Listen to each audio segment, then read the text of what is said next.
When I was a kid, my father sometimes told me at bedtime that if I closed my eyes and didn't open them for a long time, all the demons would blow away.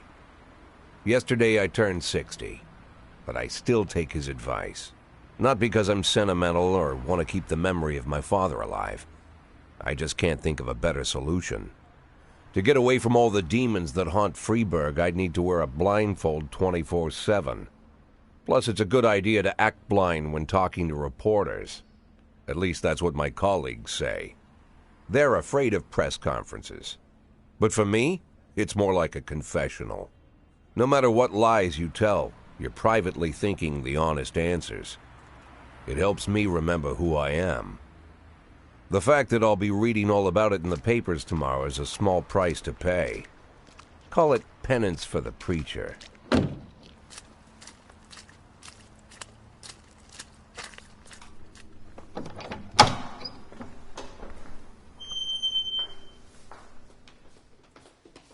This is the first time I'm afraid of those answers my mind has given me. Not because I'm mad I'm losing my job. Though it's true, I'm mad as hell. Not because I subconsciously blame everyone else. Though I damn sure do blame them. And don't even ask me what my next move is. I can't imagine. But even that doesn't scare me. The worst thing is, I know I'm going to have to do something. I'll be damned if I know how far I'll go. I may have a lot of vices, but predictability isn't one of them.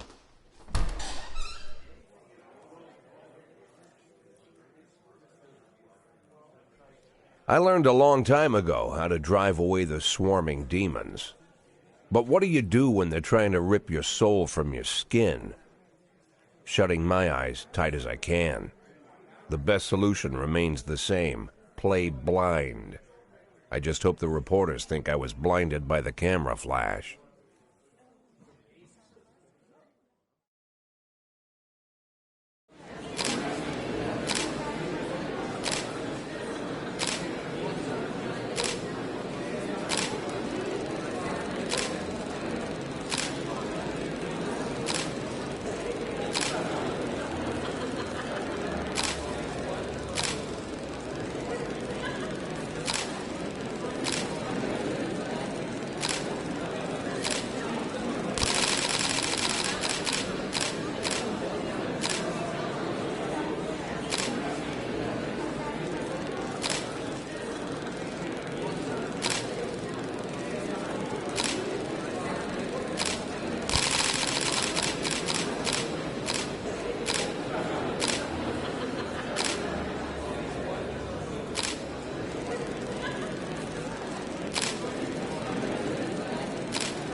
How's the back today, Mr. Boyd? Same as usual. How did the press conference go? You can read about it in the newspapers tomorrow. Don't let anyone in.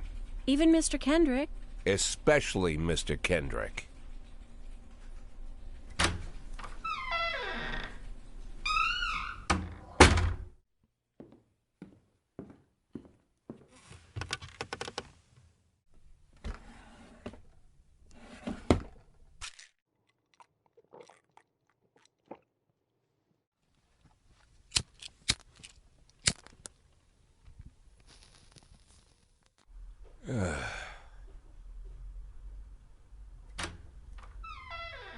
As soon as I heard the door creak, I knew what face I'd see. When I tell Emma not to let anyone in, there's only one man it could be. Rude, arrogant, no warning.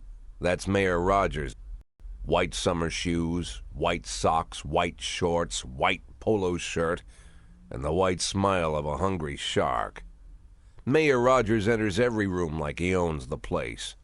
Even the floorboards under his feet sound like they're creaking an apology. He never shied away from the odd corruption scheme. It's like the devil walks behind him. In the movies, the villains controlling the city play golf with the judges. Rogers plays tennis with them instead. That's about the only difference. Jack, I was hoping to catch you after the press conference. You ran away so quick.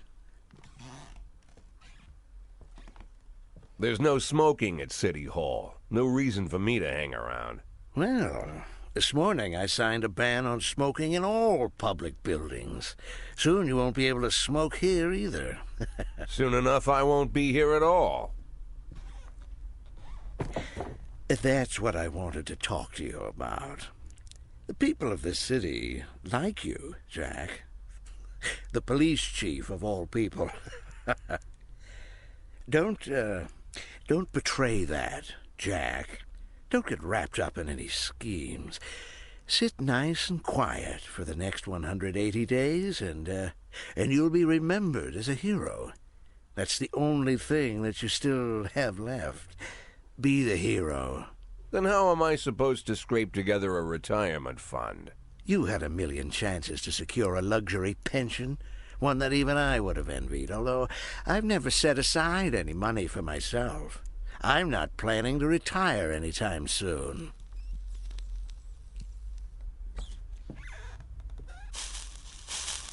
"180 days of quiet, Jack. That's all I need. I don't have any problems with you, and you won't have any problems with me. I have a new assistant, Troy Starr. If you have something to tell me, call him. But try not to bother him. He's a busy man." I'll do my best. "And quit smoking up the office. One of my friends will be using it soon."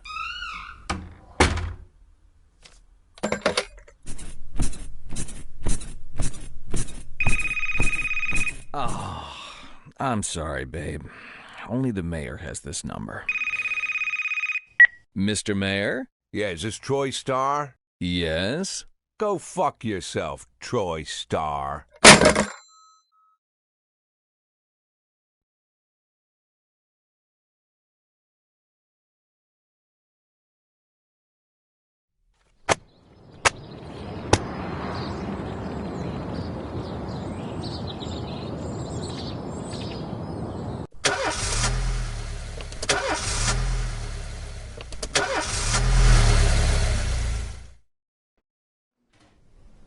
Cops don't use the police station cafeteria anymore. There's some kind of stigma against sitting shoulder to shoulder with your partners. Everybody just takes snacks from the machines or grabs a meal and hammers it down in the corner like a vulture on a corpse. The main thing? Don't look into anyone's eyes. Could be construed as an invitation to sit together. The only people eating here are ghosts.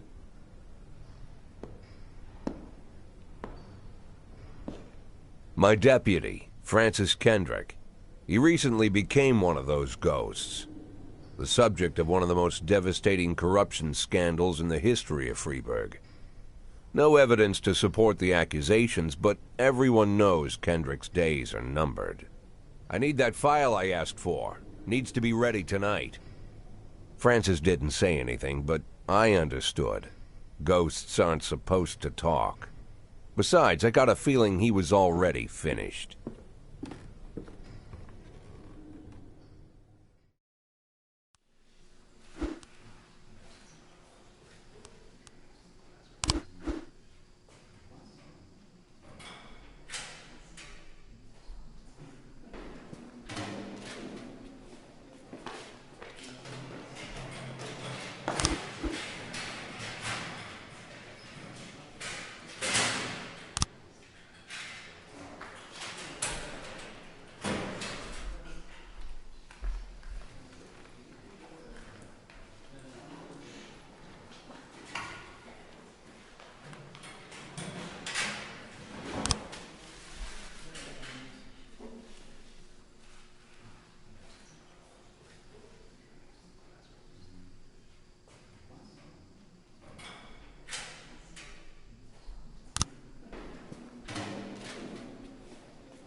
Officer on scene, looks like we have a situation here.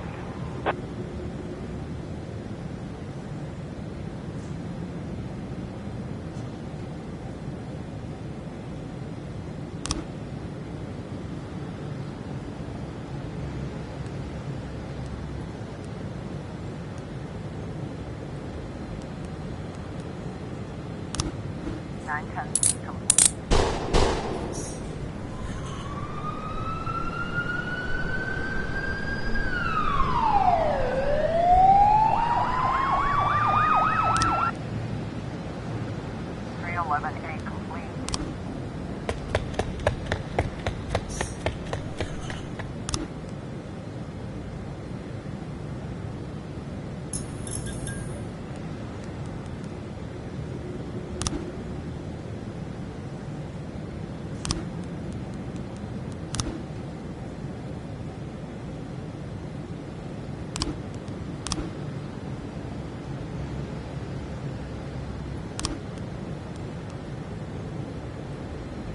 Or 12A complete.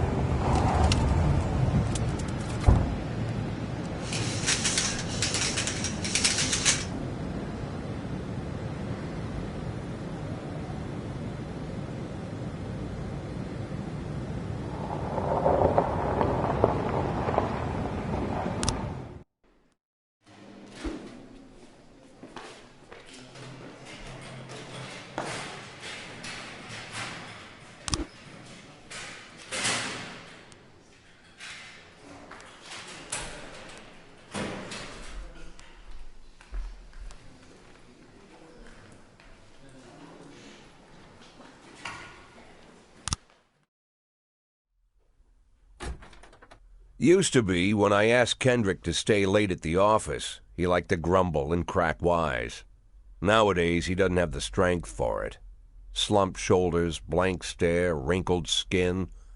The past few weeks, I don't hardly recognize my old friend. In his younger years, he reminded me of a gallant royal officer in an old Kipling story.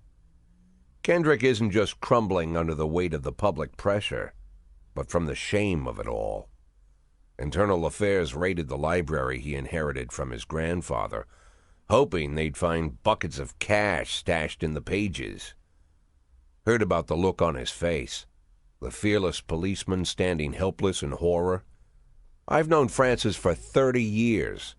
The past 20 years he's played loose with the law. And I know that at a certain point every stolen dollar brings more misery than anything else.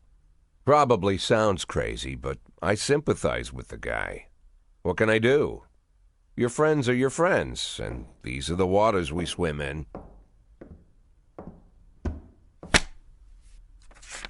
Call list today. Now they know you're in business, so you could get a call from any of them. You don't need to worry about any of them. I've cleared them all. And what kind of business are we talking here? It's nothing too serious, just like you asked. Should be just a few small favors. Payments will vary depending on the situation and who you're dealing with. How much are you looking to earn? $500,000. $500,000?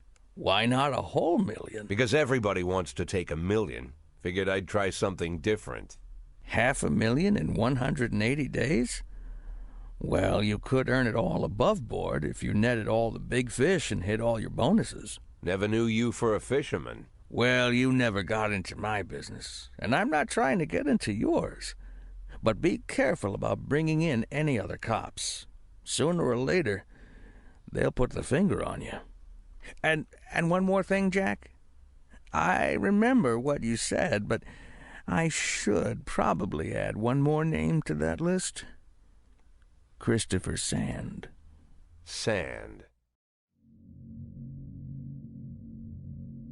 Christopher G. Sand. Everyone knows the name, but few could tell you who he is. The old man stays away from the spotlight. Always wears old-fashioned jeans and knitted sweaters. Gives to charity. Rarely attends social events. An avid hunter, I hear. Even dabbles in poetry. You'd never guess he's the head of the oldest and most powerful gang in the city. Goes back as far as his great-grandfather. And Sand is strict about following the old rules. He rarely involves himself in commonplace murders and robberies. Hardly needs to intimidate anyone to get his point across. The people who work for him each have their sphere. They provide protection where needed, even work with the authorities when they want to make a deal.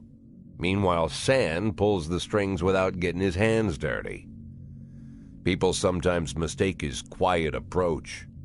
A couple years ago, an arms dealer decided to expand its business without asking permission, and his whole family paid the price. In 4 weeks, Sand killed 31 people. Old men, women, even a few teenagers. And Sand's people made sure every paper reported it.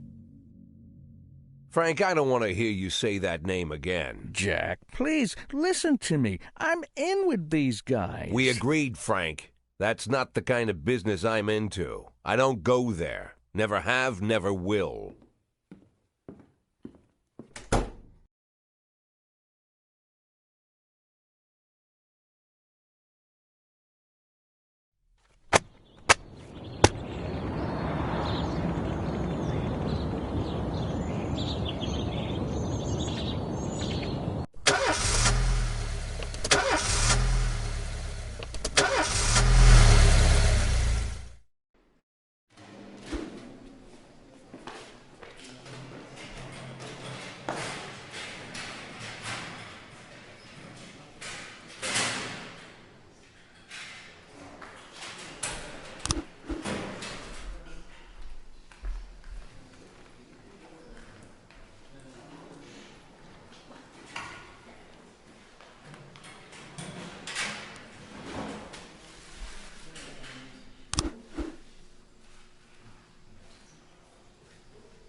211 in progress.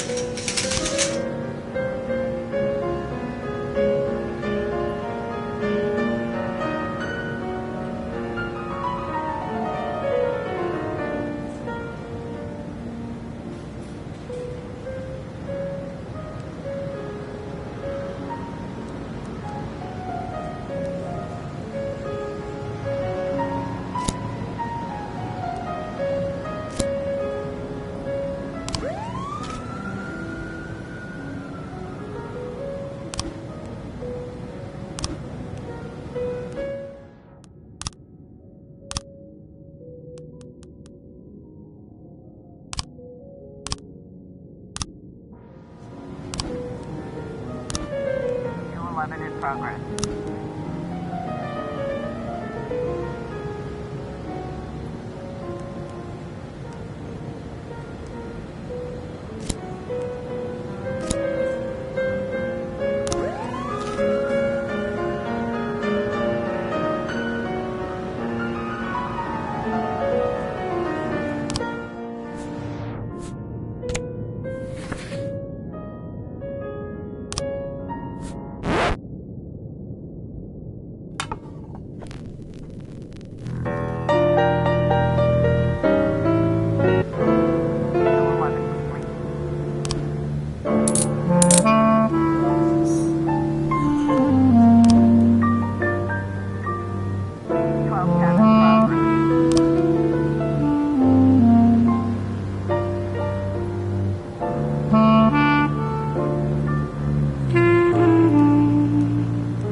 Whenever I'm alone at home and there's a knock at the door, I always hope it'll be my wife, Laura.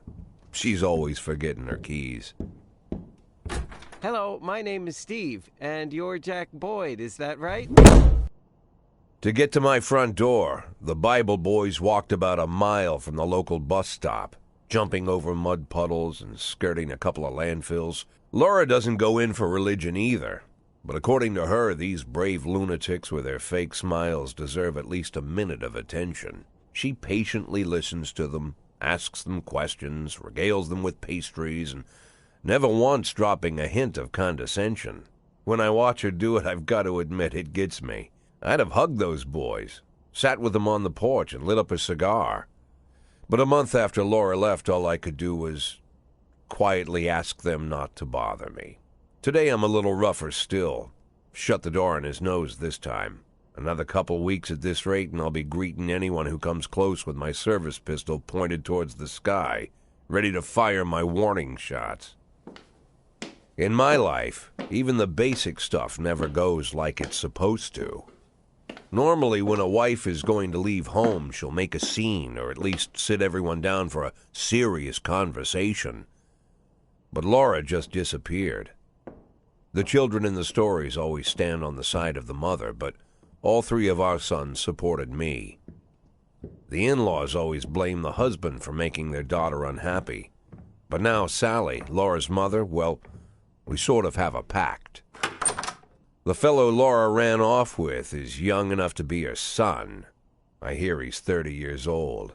Of all the possible information a man can know about his wife's lover, I get hit with that. Fortunately, Laura's mother doesn't like the way it sounds either. Sally figures this guy just thought he'd have some fun with a mature woman, but he'll be back chasing college girls before the year is out. So we have an agreement. Sally's going to track down Laura and try to reason with her, and we'll arrange a meeting. Meanwhile, I'm supposed to not do anything stupid, which of course means anything at all. It's a crazy situation. I'm the police chief, and the person I'm trusting to find my wife is an old woman armed with a phone book. But I can't afford to lose Sally as an ally. So for the moment, I had to swallow my pride.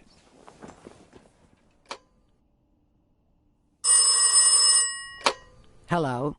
Mrs. Markham, this is Boyd. Oh, is there any news? That's what I wanted to ask you. Have you found anything? An address, phone number? Have you spoken to her?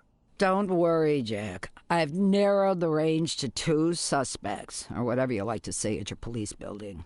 At my police building, we find people faster than a funny old woman chirping on the phone with my wife's girlfriends. Oh, you're an old man, Jack. Come to your senses. They'd give us straight odds on the street. But I've got more energy, Jack. Maybe you think I'm a foolish old woman, but I go to my book club, argue with the girls about Byron, and it gives me energy. I talk to my dogs, and it gives me energy. And you have nothing, Jack. You don't even have a hobby. You got no passion. It's why Laura left you. Let's not go back into that, Sally. Find my wife, and we can discuss my hobbies later. I'm waiting for your call, and my patience is running thin. Laura, if you've stopped loving me, I'll let you go. I can't expect the impossible from you. Just don't let me die out here, okay?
in progress. leave me here.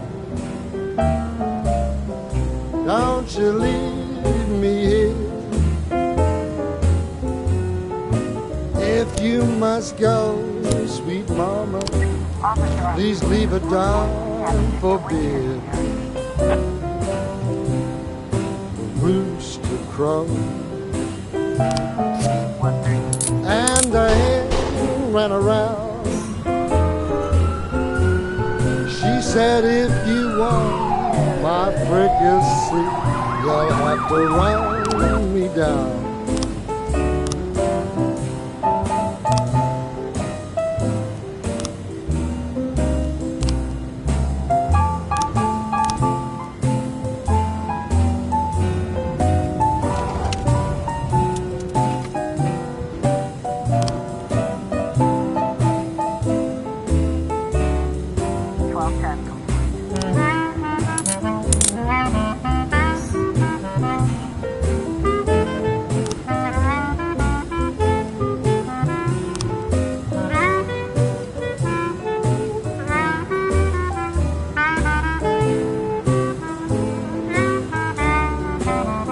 I'm Alabama bound, Alabama bound. I followed you round from town to town. I'm Alabama bound. Don't you leave me here.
Progress.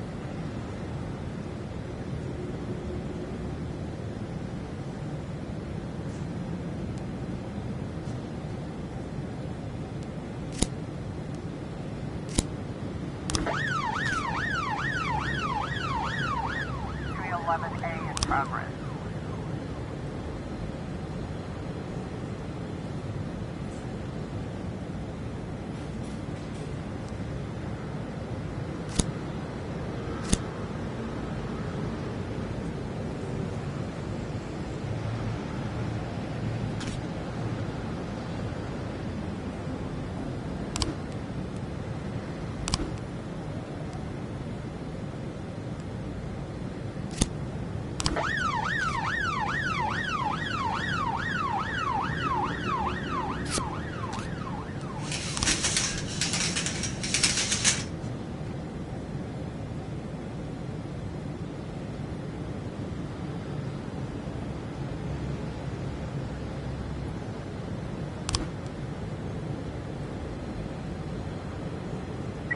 got a situation here.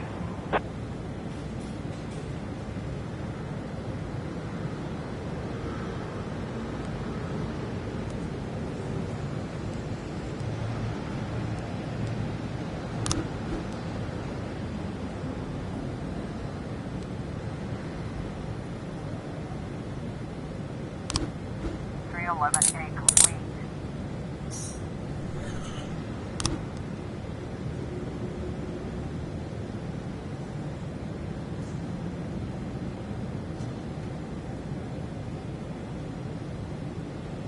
.311A complete.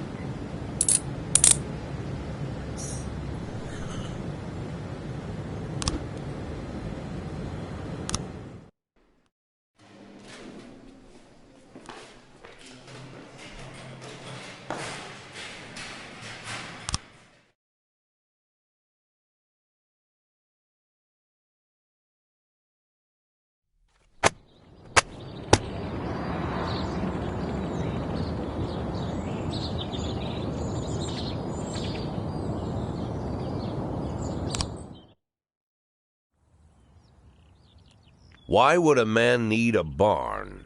To store all the stuff you can't bring home.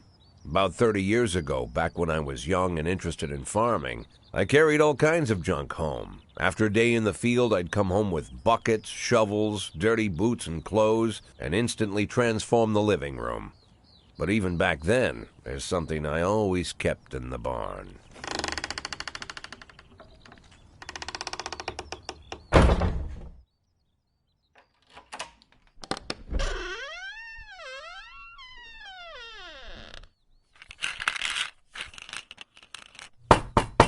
I stopped keeping my pills inside the house because every time I was about to take a triple, someone would knock on my bedroom door. Now they're knocking on my barn door. Well, fine. It's not every day that someone comes to visit your barn. In all the years we worked together, Kendrick never came to visit the house. We drank at bars, went fishing, went to the mountains, even chased off some poachers one time. But he never came for dinner with the family. We never watched football over here. And now he's brought his friends to visit my barn.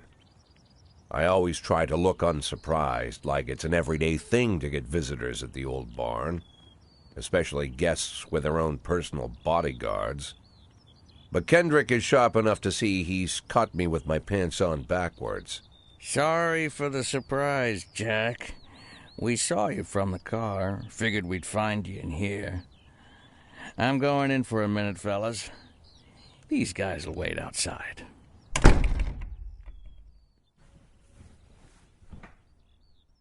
How long you been dating the lover boys? They're Sans people, Jack. Yeah. So now you're appearing in public with members of the Mafia? Jack, I'm leaving tonight. More like fleeing. Jenny and I are taking the girls and making a run for it. Probably won't be seeing each other again. I've got new documents, a new name, a new life, everything new. The papers say you're still working your last week for the department. I've got to get out today. I won't be getting another chance. Don't know if you noticed, but the whole city is against me. You told your Mafia friends about your plans. Jackie, if I don't fix everything with them in the next few hours, they're going to kill me. And not just me. My family, my relatives, God, Jack, I don't know who else. They found out that I was planning to run, and they demanded that we close our contract today. Your contract, Frank? Really? Is that how you talk now? Maybe you should call in the lawyers to straighten all this out. Now is not the time, Jack, please. I have a commitment to them until the end of the year.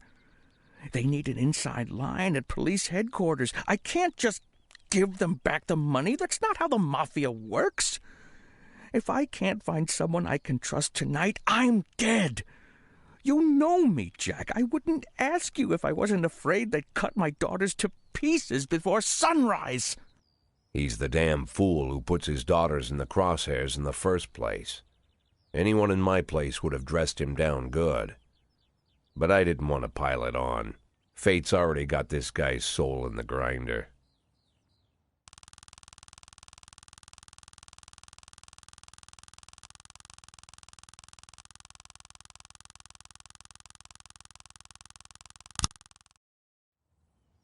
I'm not gonna lecture you, Frank.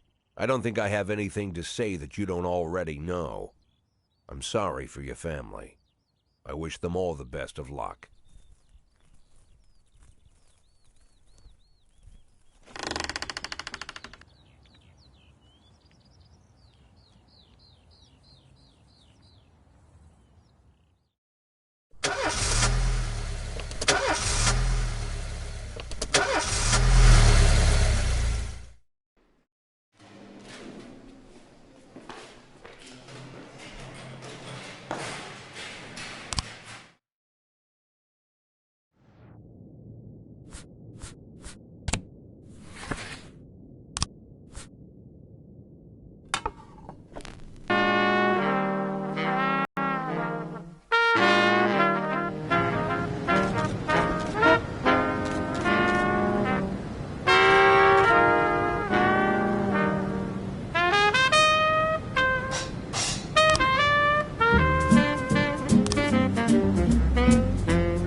211A complete. 212 in progress.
Complete.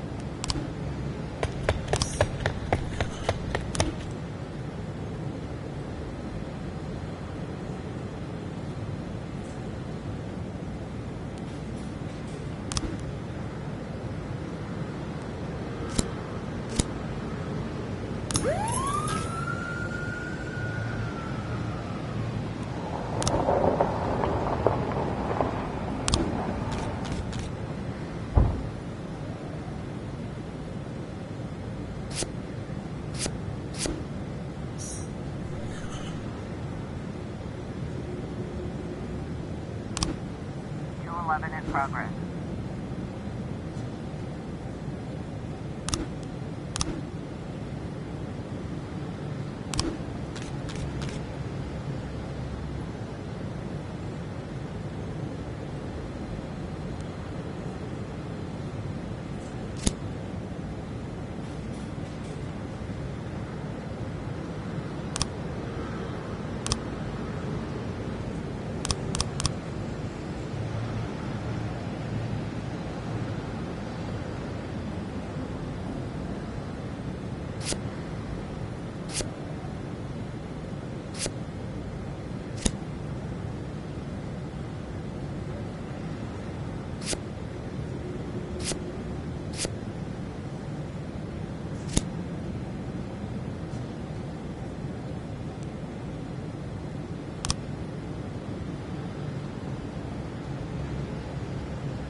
11 complete.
Mr. Boyd, there was a man here earlier. He left you this. A man? What man? Who let him on this floor? I don't know. I've never seen him before. I asked him his name, but he just ignored me. He was talking on a big telephone, you know, one of those portables. He gave me this envelope and left. Damn. Okay, let's see about this.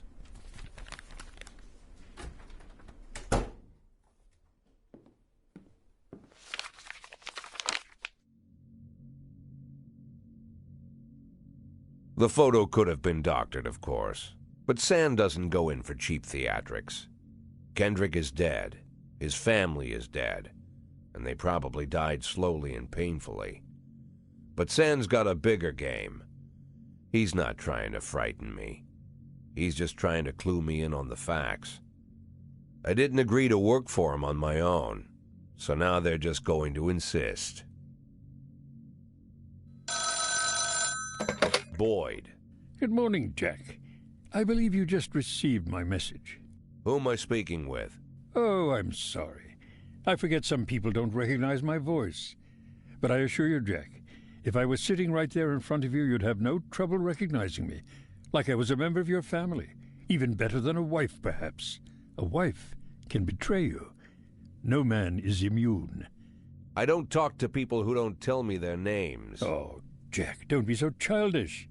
You're too old to run away from strangers. Yes, we both are. And in our old age, friendship becomes rare and all the more precious.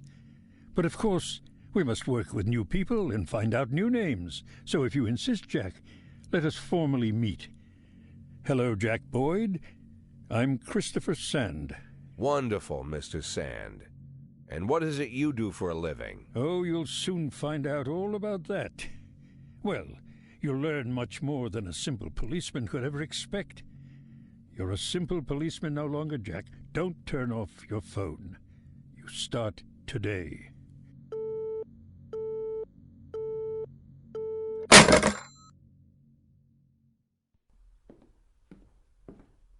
It's been my go-to principle since my first day on the job. I've got to let my colleagues hush up what they need to, 2 out of 10 times, so that they'll help me with the remaining 8. 80 out of 100, 800 out of 1,000. I'm proud of those statistics. It's not so bad for Freeburg, right?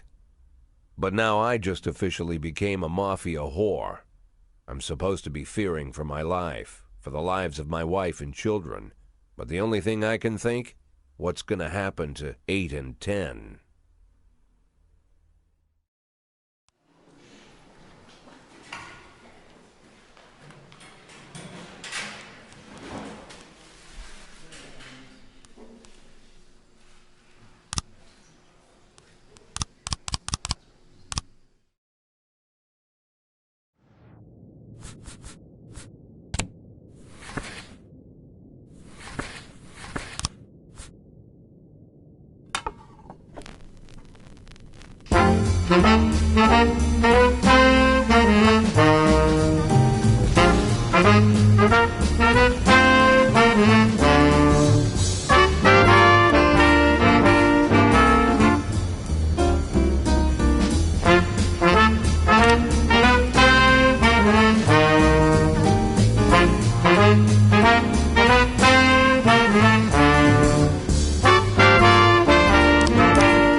ginger green. Red is for danger, so I'm told. I know just what they mean. Gotta be bold, the whole sweet ginger green. She's sweeter than Sue and Georgia Brown. Beats Lulu too when she's back in town. Now she can shimmy like Sister Kate. She's a dancing queen, fit for a king, a swing sweet ginger green.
Shimmy like Sister Kate, she's just a dancing queen, fit for a king, a swing sweet ginger green.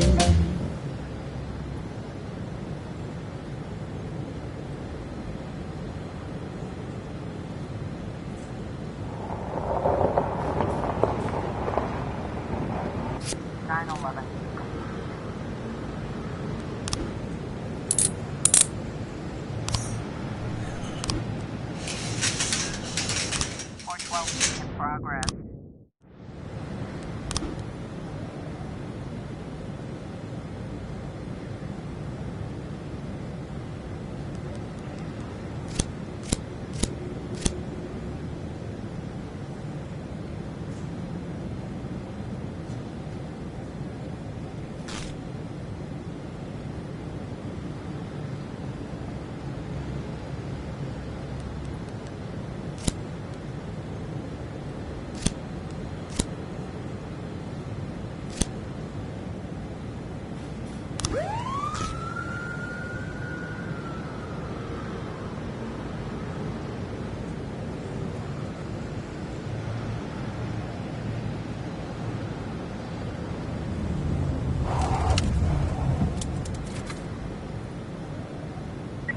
Got a situation here.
The people of Freeburg have built up a tolerance for the petty horrors of modern life. You'll never see crowds gathering around a beaten passerby. Folks rarely even slow to gawk at a car accident. And street theft doesn't turn heads anymore.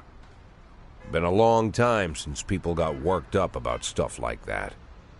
So when I ran into a troubled crowd on the way to work, I knew there was something serious going on. Something bad enough to knock these people out of their daily rhythm. And we're talking about people who would step over a corpse if it was blocking the door to the coffee shop. But apparently all it takes is a bunch of leaflets, or spreading broken glass across Main Street, or releasing a couple of hundred rats in the ice arena.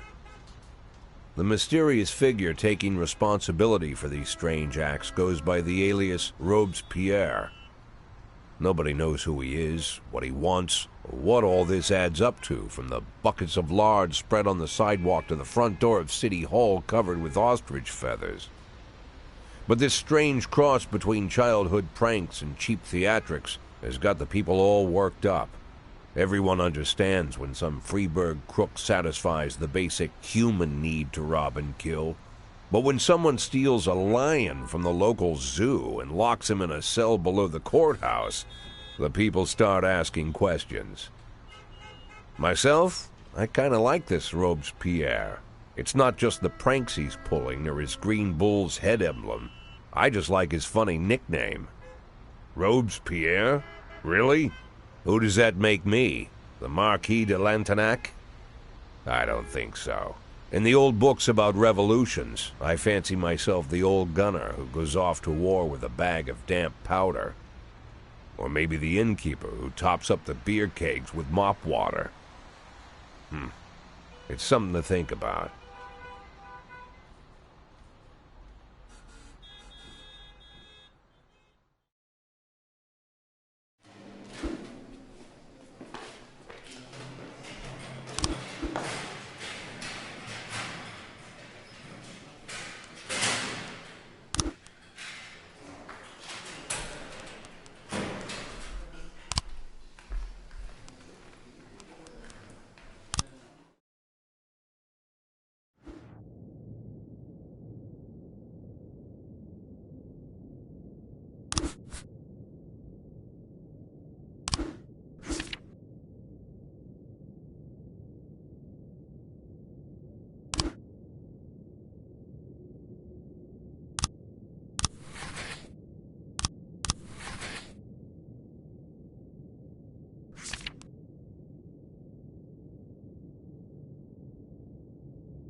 911 in progress.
I was trying to raise 10-1, Sergeant Hotspot.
Nice, trying to raise 10-1, Sergeant, hot spot.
Officer on scene. Looks like we have a situation here.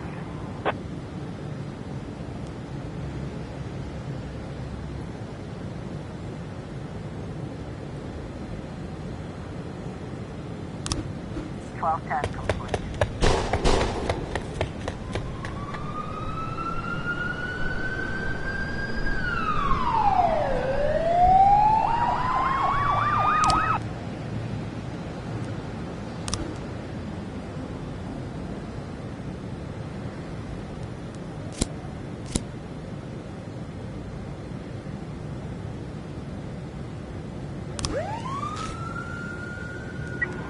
Nice, trying to raise 10-1, Sergeant, hot spot.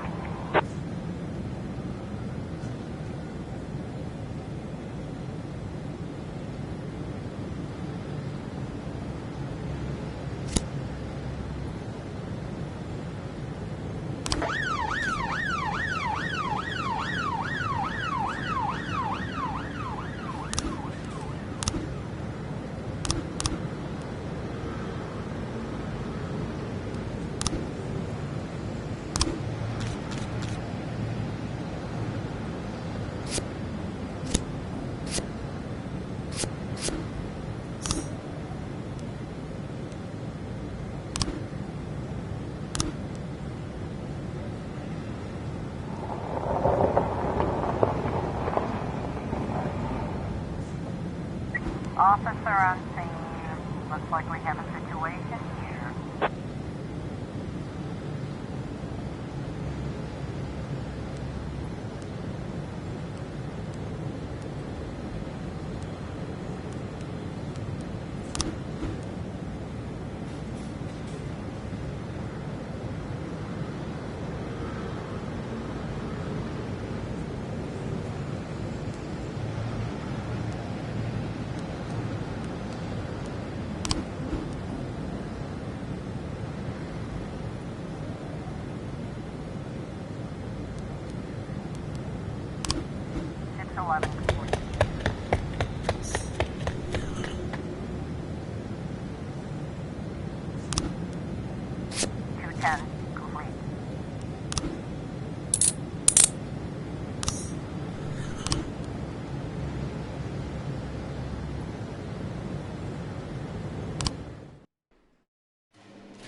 progress.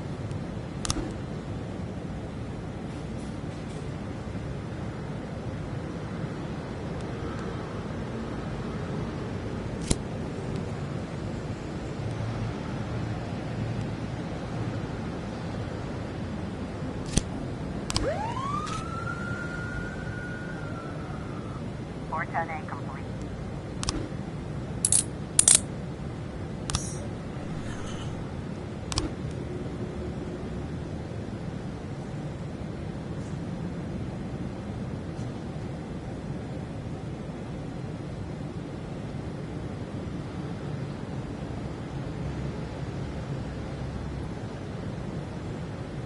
Looks like we have a situation here.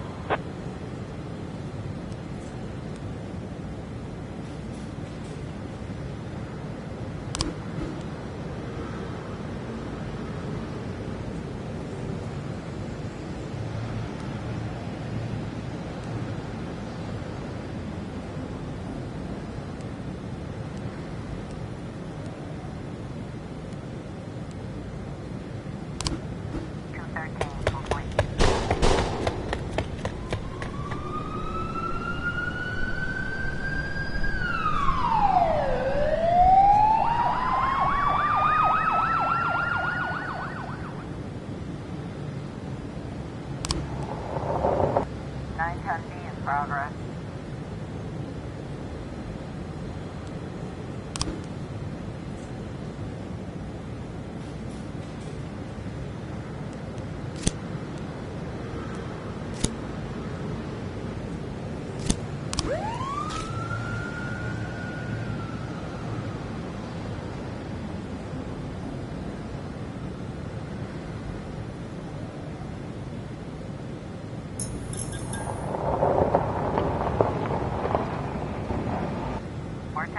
Progress.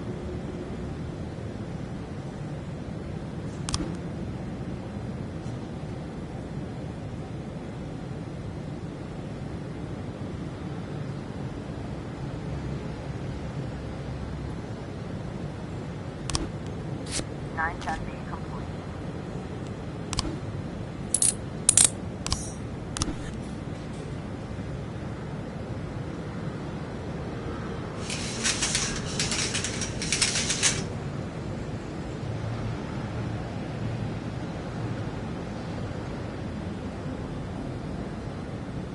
Four 12A in progress.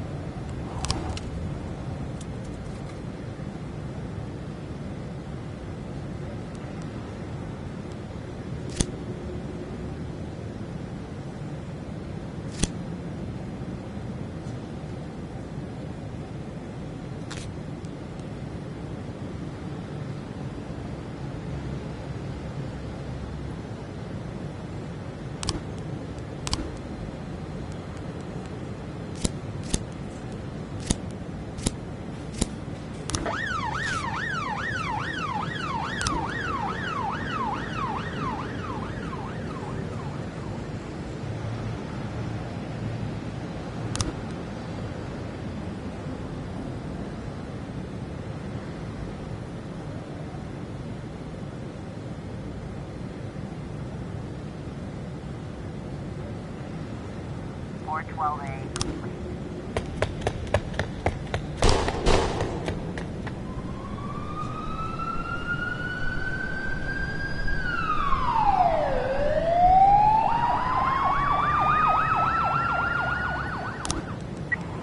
I was trying to raise 10-1, starting top spot.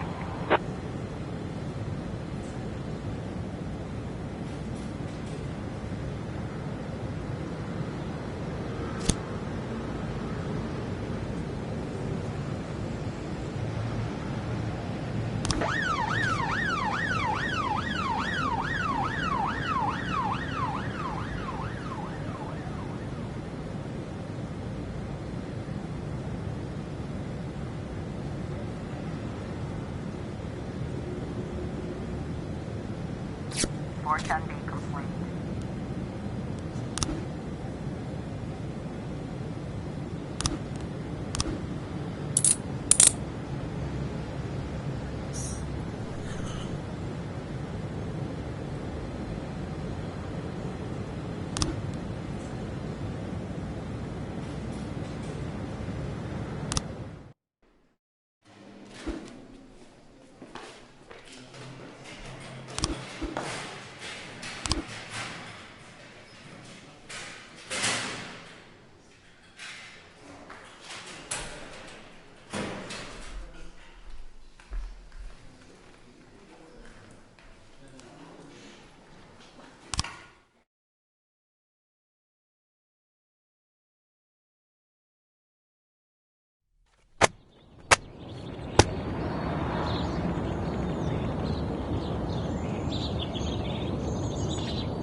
I was trying to raise 10-1, Sergeant, hot spot.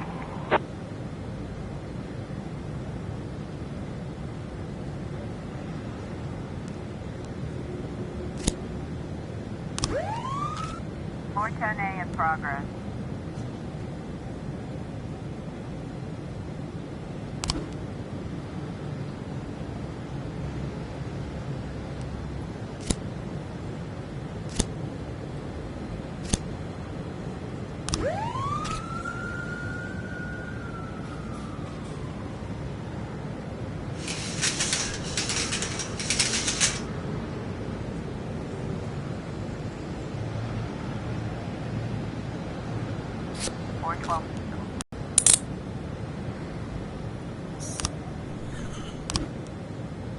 We've got a situation here.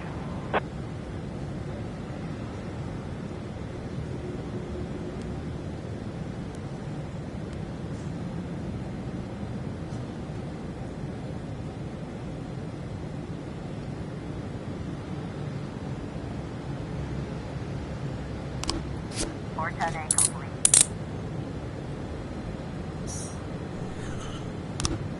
910A in progress.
In my new role as corrupt official, I had to give up some of my favorite habits.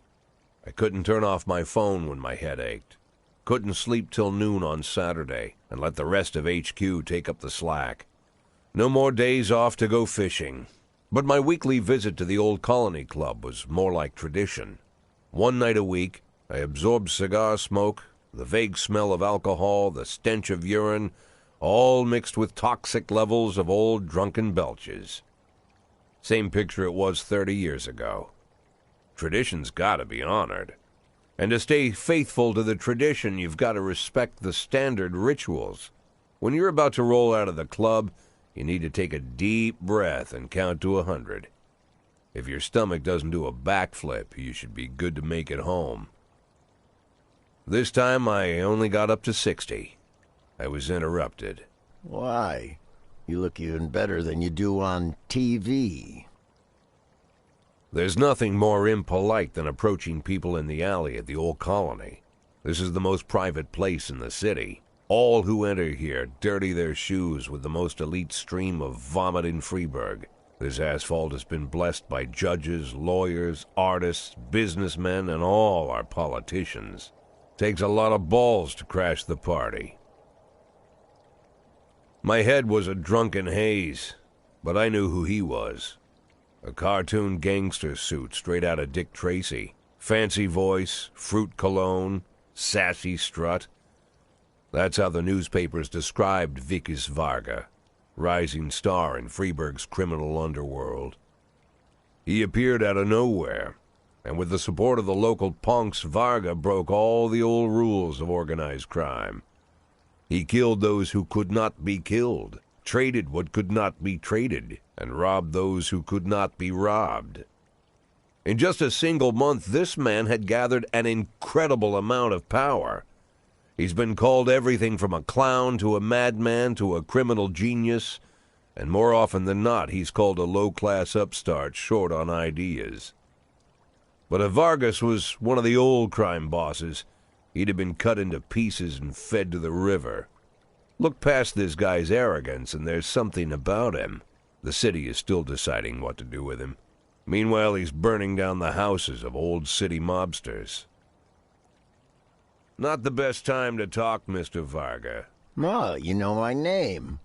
I'm flattered, although not very surprised, to be honest. I might be a little short on manners.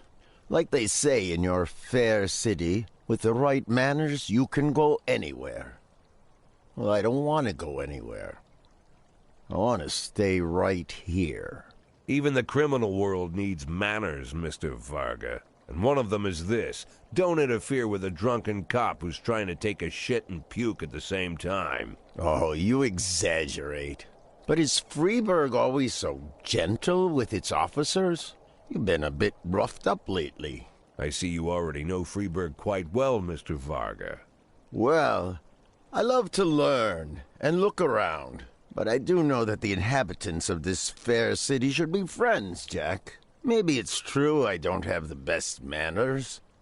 After all, it's only polite for friends to share their phone numbers.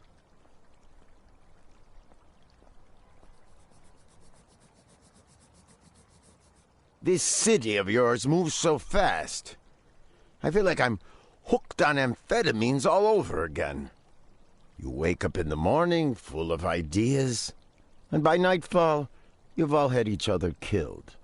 So don't wait too long to call. I don't mind if you're drunk. It's all the more fun. I'll be stoned myself, most likely. Hell, I'm a little stoned right now. It's the only way to live in this place. I like your city, Jack. I'm here to stay. If it weren't for the phone number written on my arm, I probably wouldn't have remembered the conversation in the morning. But there was no reason to worry. I'd be getting a reminder soon.